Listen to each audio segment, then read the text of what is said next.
تو ایسے ہی جو عالم ملکوت ہے، یہاں جہاں انسان کا پہلا شعور بنا تھا، وہاں انسان کو بیسکلی حکمرانی دی گئی تھی۔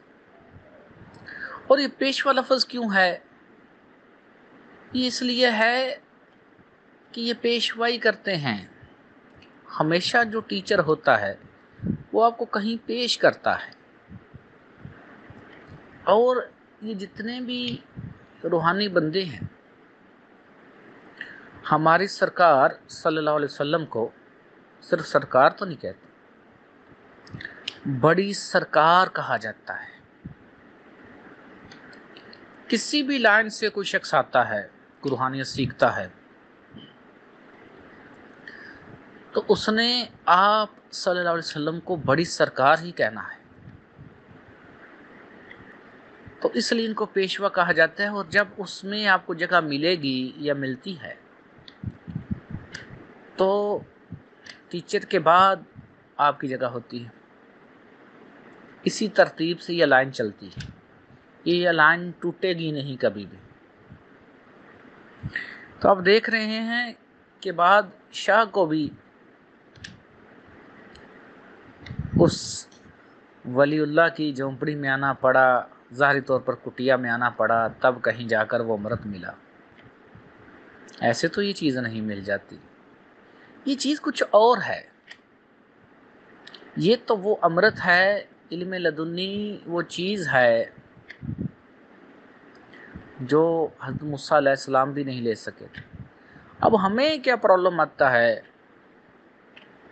ہمیں تو سکھایا ہی جاتا ہے کہ ہم کچھ بھی ہو جائیں، ہم فلاں کی پاؤں کی نیچے جو مٹی اس کے برابر نہیں ہے۔ اچھا، وہ جو ہے وہ کسی اور کے پاؤں کی مٹی کے برابر نہیں ہے، وہ کسی اور پاؤں کی مٹی کے برابر نہیں۔ کیا کہیں اللہ پاک نے ایسا لکھا ہے آپ کے لیے؟ جب آپ ایک نسل ہیں آدم علیہ السلام کی، تو کبھی آپ ایون اپنی اولادوں کے بارے میں سوچتے ہیں کہ یہ ایسے ہے، یہ میرے پاؤں کی مٹی کے برابر ہے؟ کیا آپ کو ابھی کبھی خیال آیا ہے ایسا؟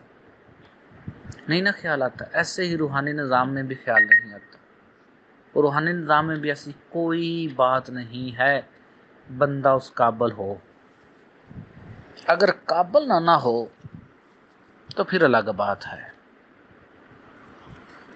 اسی طرح جب ہم دیکھتے ہیں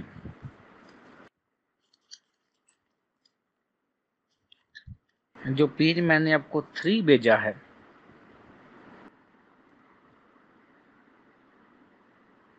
اس میں لکھا ہوا ہے جناب شیخ نظام الدین بلخی، یہ لفظ شیخ نہیں ہے، شیخ ہے۔ عقل مند سمجھدار شخص کے لیے لفظ استعمال ہوتا ہے شیخ۔ تو یہ بھی بادشاہ تھے، اور جب یہ علم لینے کے لیے جناب شیخ بندگی جلال شاہ شہنشاہ پیشوا کے پاس تھنیسر شریف میں آئے تھے، طلب اٹھی نا۔ اس وقت کے جو ولی اللہ ہوتے تھے وہ ایسے ہی رہتے تھے اپنی مخصوص جگہ پر، اور ایسے ان کے ڈیرے ہوتے تھے، ایسی اور اکثریت اس وقت ایسی رہا کرتی تھی۔ تو بادشاہ تھے تو ایسے تو نہیں آ سکتے تھے نا، لیکن آ گئے۔ تو اب مرشد نے جو ڈیوٹی لگا دی وہ 12 سال تک ایک ڈیوٹی لگا دی۔ اب 12 سال تک محنت کی، تو 12 سال کے بعد مرشد نے کہا، جو کوڑا اٹھانے والی تھی، صفائی کرنے والی تھی، کہ آج جو تم نے کوڑا ہے نا وہ شیخ نظام الدین پر پھینک دینا۔ اب جیسے حکم تھا مرشد کا، انہوں نے کوڑا ان کے اوپر پھینک دیا۔ تو ان کے ذہن میں صرف اتنی بات آئی، بلخ مطلب کیا تھا کہ اگر میں بادشاہ تھا کسی جگہ کا تو مرشد نے کہا اب مزید 12 سال اور کر محنت۔ کتنے سال ہو گئے؟ 24 سال۔ 24 سال کے بعد ان کو وہ اصل امرت ملی۔ جب اصل امرت ملی تو جس کو مل جاتی ہے وہ مالک ہے اس چیز کا بھی، آپ اس امرت کو سمجھتے ہی نہیں ہیں۔ جب اس چیز کو لے کر چلے گئے، مرشد کو کیا تھا، جو قابل تھا دے دیا تھا۔ 24 سال کی محنت تھی، لیکن یہ جو علاقہ ہے جو کٹھا تھا اس وقت، جسے بر صغیر کہہ سکتے ہیں یا ہندوستان کہہ سکتے ہیں، یہ اس امرت سے خالی ہو گیا تھا، اس حقیقی علم سے، علم لدنی سے خالی ہو گیا تھا۔ جب تمام نے سوچا کہ یہ تو بھائی بڑا کام خراب ہو گئی، یہ تو سارا ہی خالی ہے، پوچھتے تھے نا اس چیز کو، جب کسی سے کوئی جواب نہ بنا تو جو میں نے آپ کو ایک اور تصویر بھیجی ہے، اوپر لکھا ہے حضرت ابو سعید نوری، تو اس کے دیکھیں جو الفاظ لکھے ہیں، تیرے تے چادر نوری، در تیرے تے کھڑی حضور۔ یہ غور کریں ان الفاظ کے اوپر، یہ کیوں لکھے ہیں؟ تیرے تے چادر نوری۔ تو جب ہندوستان سارا خالی تھا تو پھر ان کو خیال آیا، اور یہ بیسکلی پیر بھائی ہیں ان کے،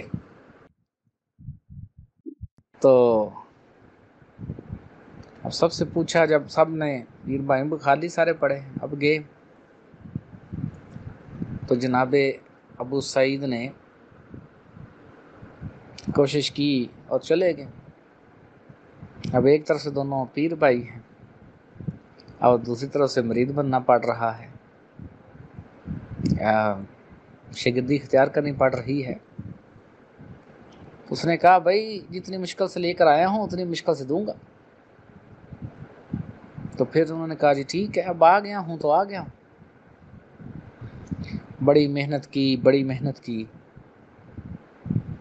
تو ایٹ دا اینڈ جب دیکھا گیا کہ یہ پکا ہو گیا ہے، تو جناب شیخ نظام الدین بلخی بادشاہ نے کہا یہ اٹھاؤ کتے، بہت بھاری کتے تھے، اور جب اٹھائے کتے تھے ڈیفینیٹلی انہوں نے کاٹنا تھا، بڑا کاٹا، لیکن کیونکہ مرشد کا حکم تھا کہ ان کتوں کو نہیں چھوڑنا، تو انتہا کر دی۔ جب انتہا کر دی تو بس پھر مرشد نے وہ چیز دی، وہ جو امرت، وہ جو چیز میں کہتا ہوں وہ فنا فی اللہ بقا باللہ ہے۔ آپ نے صرف نام سنے ہیں، یہ ہوتا کیا ہے کسی کو نہیں پتا، کوئی تشریح کرے گا، کوئی تشریح کرے گا، ٹھیک ہے۔